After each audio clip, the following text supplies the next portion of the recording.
Star Soldier. Oh, I wanted to like you. I really did. Although at least it was super, super cheap to get. Yeah, so you probably know the Star Soldier series somewhat, at least on the TurboGrafx PC Engine. You probably might remember Superstar Soldier.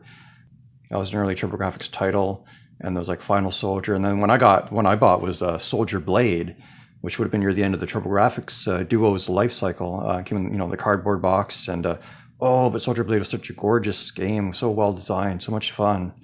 Oh, it's such a shame that going back to the beginning, I've never played the original Famicom game, NES game at the time. It completely passed me by. So I was excited to play it. It's just, ooh, what a bummer. Yeah, I guess so. Before I get into it, I should also say this is sort of the game that was also the inspiration on, if you remember Retro Game Challenge, the DS game based on Game Center CX had a bit there called Star Prince. That's basically what that was a riff on this game. And it's actually better than this game, but I guess I can't really talk too much more about it. It's a vertically scrolling shooter, you know the drill. So let's just actually boot it up and play it, and we'll talk from there. All right, here we are, Star Soldier, 1986 Hudson Soft. Not just Bomberman. Yeah, so I guess let's just get into it. If you're familiar with the Superstar Soldier games, there's probably a lot here you'll recognize, and just some other things that are definitely different. One thing right away is that these enemy appearances, enemy attack patterns, enemy types, they don't always appear in the same places at the same time. There's some randomization that takes place. It's definitely not hard randomization, but if I die, which is quite possible, and I have to do this part again, it's quite likely I'll get a different arrangement of enemies. Another thing you'll notice too is I'll occasionally slip in behind the background, like all that scaffolding.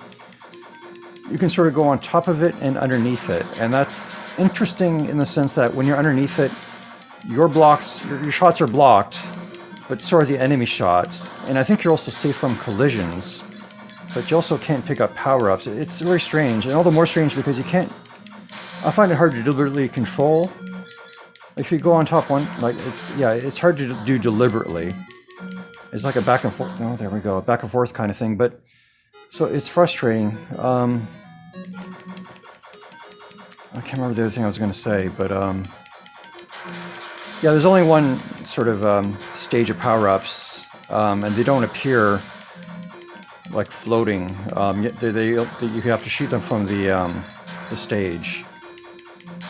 I see little markers on like P or whatever it is that show up. You have to shoot to unleash them. So I think the first one is just to speed up, and then the ones after that increase your firepower. I'm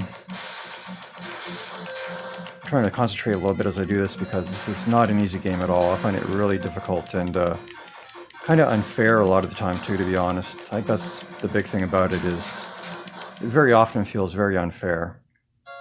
Yeah, let's do this again. I don't like that. That was not a good run. I didn't even get to the space head.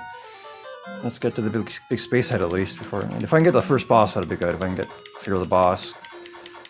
But even if I do, it's not like there's anything new to see on the second stage. It's the same, sort of space scaffolding that you see here.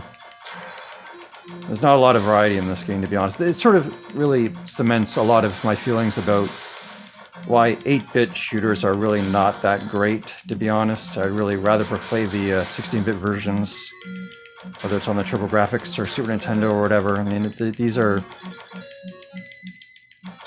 there's only so much the NES can do in terms of the number of sprites on screen. Oh, actually fully powered up. That's awesome.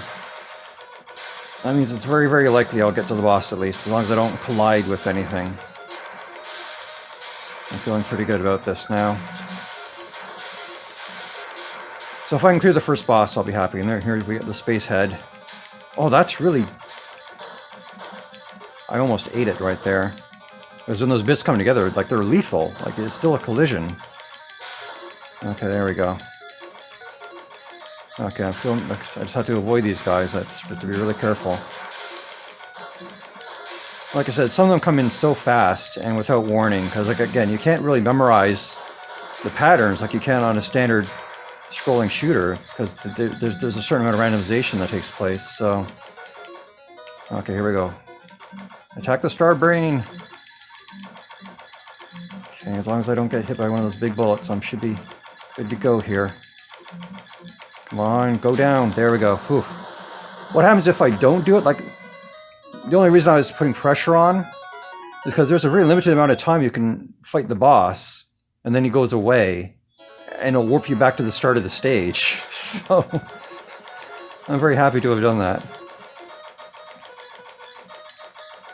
And we'll go up until I die, I guess.